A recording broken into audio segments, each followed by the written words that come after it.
সন্দেশখালী কাণ্ডে পুলিশের ভূমিকায় রীতিমতো রুষ্ট বিচারপতি। ইডি অফিসারদের ওপর হামলায় কেন খুনের চেষ্টার ধারা হয়নি, কেন খুনের চেষ্টার ধারা দেওয়া হয়নি তা নিয়ে প্রশ্ন তুললেন কলকাতা হাইকোর্ট। কেন ন্যাজার থানা এখনো তদন্ত চালিয়ে যাচ্ছে তা নিয়েও প্রশ্ন ওঠে।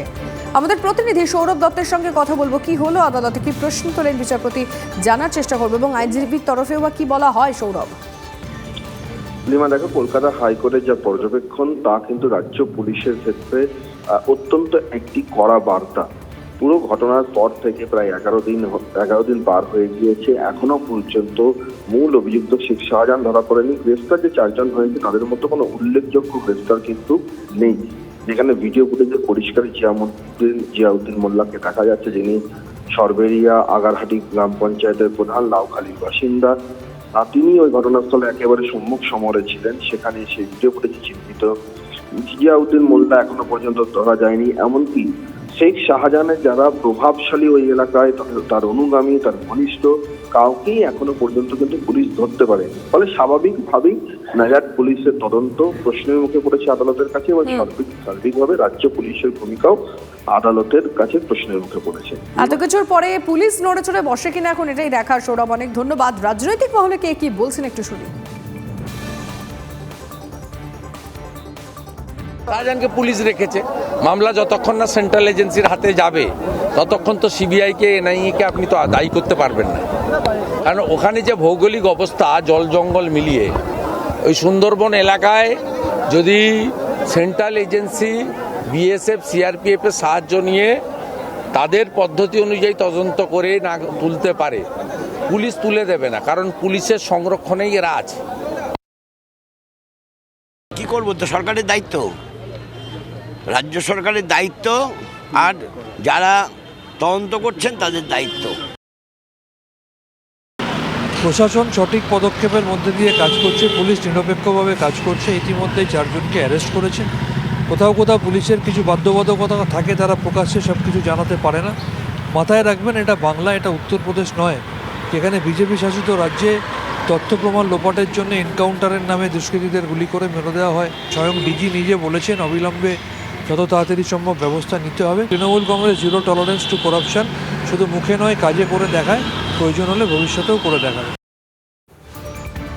এদিকে শঙ্কর আঢ্যর বৈদেশিক মুদ্রা বিনিময় সংস্থার অফিসে ইডি তল্লাশিতে উদ্ধার হয়েছে 6 লক্ষ বাংলাদেশি মুদ্রা।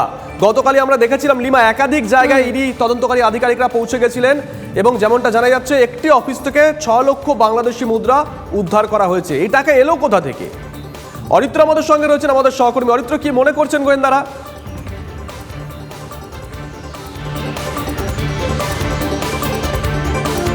দেখো শুভজিৎ, এনফোর্সমেন্ট ডিরেক্টর সূত্রে যেটা খবর, যে 6 লক্ষ বাংলাদেশি মুদ্রা গতকালের যে তল্লাশি অভিযান তার একাধিক ফরেন মানি এক্সচেঞ্জের অফিসে সেখান থেকে উদ্ধার করা হয়েছে। দেখো, তাকে যেদিন গ্রেপ্তার করা হয় সেদিন আদালতে কার্যত বিস্ফোরক দাবি করেন এনফোর্সমেন্ট ডিরেক্টরেটের আধিকারিকেরা, এবং তারা সেখানে যেটা বলেন যে প্রায় 2700 কোটি টাকা এই শঙ্কর আঢ্যর যে সংস্থাগুলি রয়েছে ফরেন মানি এক্সচেঞ্জের, সেই সংস্থার মাধ্যমে বিদেশে সাইফন করা হয়েছে, পাঠানো হয়েছে দুবাইয়ে ভায়া বাংলাদেশ। অর্থাৎ বাংলাদেশের সাথে এই শঙ্কর আঢ্যর রেশন দুর্নীতির টাকাই হোক বা যে কালো টাকা, সেই কালো টাকা সাদা করার একটা প্রক্রিয়া চলেছে। সেই টাকারই কিছুটা অংশ মনে করছেন ইডি আধিকারিকরা যে সেটা কলকাতার অফিসে পাওয়া গিয়েছে, এমনটাই ধারণা গোয়েন্দাদের। তবে এরই পাশাপাশি যেটা জানিয়েছে ইডি আদালতে, যে এই শঙ্কর আঢ্যর যতগুলি সংস্থা আছে প্রত্যেকটি সংস্থার মাধ্যমে প্রতি মাসে, প্রতি বছরে প্রায় কোটি কোটি টাকা লেনদেন করা হয়েছে, এবং যে টাকাগুলি এনফোর্সমেন্ট ডিরেক্টরের সূত্রে যেটা খবর পাওয়া যাচ্ছে যে এই রেশন দুর্নীতির যে কালো টাকা, সেই কালো টাকাগুলোকেই সাদা করা হয়েছে। এছাড়াও শঙ্কর আঢ্যের মাধ্যমে আর কোন কোন কালো টাকা সাদা করা হয়েছে সেই বিষয়ে জানতেই কিন্তু গতকাল তল্লাশি অভিযান চালানো হয়েছে। একাধিক এবার খুব গুরুত্বপূর্ণ একটা ছবি আপনাদেরকে দেখাবো। প্রশ্নের মুখে সরকারি হাসপাতালের কর্তব্যরত নার্সদের সুরক্ষা। কেন বলছি জানেন? কারণ সিউড়ি হাসপাতালে যা ঘটলো তারপরে তো তারাই সুরক্ষা নিয়ে প্রশ্ন তুলবেই। কর্তব্যরত নার্সকে মারধরের অভিযোগ, আটক অভিযুক্ত যুবক। কথা বলবো আমাদের প্রতিনিধির সঙ্গে, হিমাদ্রি রয়েছেন টেলিফোন লাইনে। হিমাদ্রি, কেন মারধর করা হলো নার্সকে?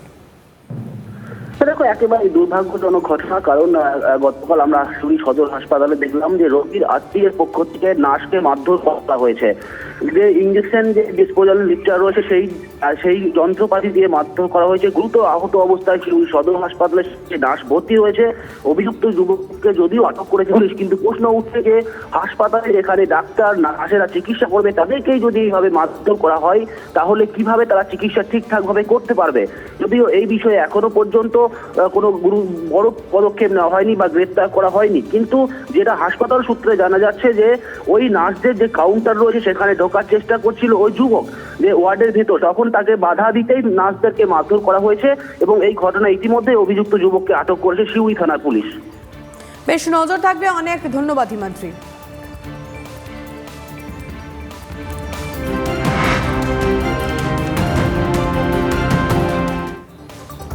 জীবিত থেকে, লিমা ভালো করে দেখো খবরটা, এই খবর এর আগে আমরা দেখিয়েছি অন্য জায়গায়। জীবিত থেকে সরকারি নথিতে মৃত ঘাটালের দীপালি মান্ডি। দীপালি 1 বছর ধরে পাচ্ছেন না লক্ষ্মীর ভান্ডার প্রকল্পের টাকা।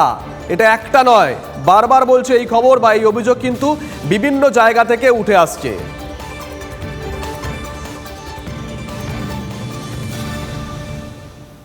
দিব্যি হাঁটাচলা করছে, ঘুরে বেড়াচ্ছে, কিন্তু বন্ধ লক্ষ্মীর ভাণ্ডার। দীপালির এমনই দাবি।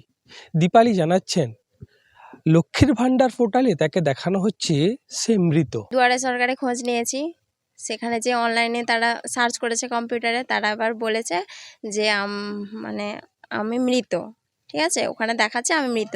হঠাৎ কি করে মারা গেলাম আমি তো জানি না। এবার ওখান থেকে ওরা পাঠিয়েছিল অঞ্চলে, সেখানে জমা দিয়েছি, কিন্তু কোনো খবর, 1 বছর হয়ে গেল ঘুরছি, 2-3 বার গিয়েছি, কোনো খবর নেই। অবস্থা খুবই খারাপ। এবারে যাই হোক, 1000 টাকা মানে একটা সাধারণ গরিব পরিবারে অনেকটাই টাকা, সবাই পাচ্ছে, কিন্তু ওর বেলায় বন্ধ।